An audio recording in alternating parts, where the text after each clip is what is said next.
Episode 2, Why Your Volume is Keeping You from Succeeding. So depending on your venue, it could be, a small venue that, maybe only fits 200 people, or you could be playing, a mega festival that has 20,000 people. It doesn't matter. Volume is critical. And the problem with volume is that it starts at the source. So if you have a guitar amplifier that is so loud that nobody can stand it, it doesn't matter what the sound engineer does, it's going to be too loud. So depending on the stage and the environment, we've got some ideas and some tips here and some things that are gonna hopefully help you understand why your volume needs to be in control at all times. One thing that we always have to be kind of careful of is the actual space itself. A lot of spaces are big and boomy and have almost like no absorptions. They don't have curtains, they don't have, acoustic panels, whatever it may be.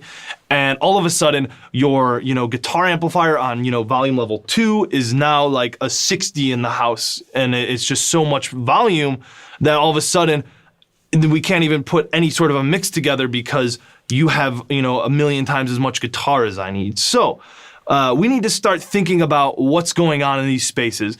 And I want to start with talking about stage volume, which is really where it all starts.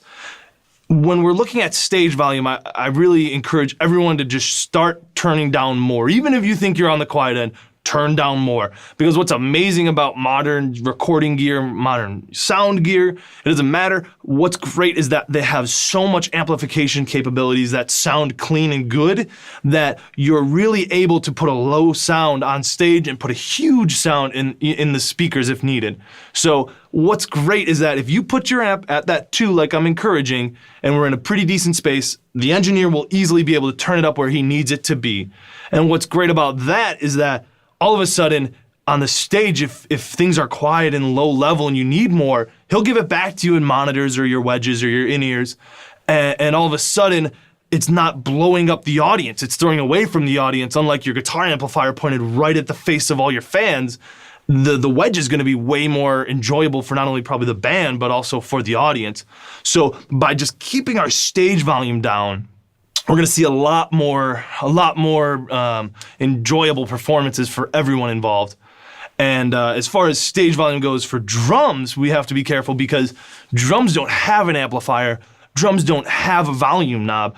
Drums are just an acoustic instrument. And so one of the great things that we can do to try and prevent drums from getting too boomy and loud is really just dialing back as a drummer, just starting to learn to play less, because the same thing occurs. If you play quietly on the drums and you give me a nice low hi-hat kick snare, I will take that and I will throw it up into the mix where it needs to be. And then all of a sudden, I'm not concerned about if the snare is even in the mix or not. I'm more concerned with, do I need more snare? So if we really, fight stage volume together, we're gonna start seeing a lot more success as a whole production, team. What I see happening and what's great is that if we can really start seeing more bands do this, what's gonna happen is we're gonna be able to set the house level somewhere that's enjoyable. Instead of using our speakers as a way to get vocals on top of guitars and drums and basses, we're gonna be using the speakers as a way to put a whole finished product out in the house in unison as if it was like a CD or recording. And nobody's gonna be phased and nobody's gonna say, this is so loud. And if somebody says, oh, this needs to be a little louder, it's so easy to take a single fader and turn up the entire thing rather than trying to fight against that guitar player who's not in the mix or that singer who's whispering in the mic. So we really need to start fighting this battle together. Bands, venues, and sound engineers. The 3 of us really need to start fighting, and we need to start creating a product that is quieter on stage, but still just as full and just as enjoyable in the audience.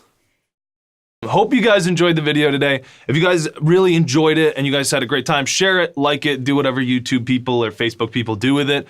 But I also want everybody here to ask questions. If you have a question, send us an email. It'll be right down here somewhere. Thanks, Matt. Or if you don't have want to send an email, comment in the comments. Post on our Facebook. Ask questions because we're going to take a lot of the questions. We'll probably create a video or 2 after the series, cleaning up some points of concern or some things that people didn't truly grasp. So if you have questions and you want to ask, I'm sure other people have them.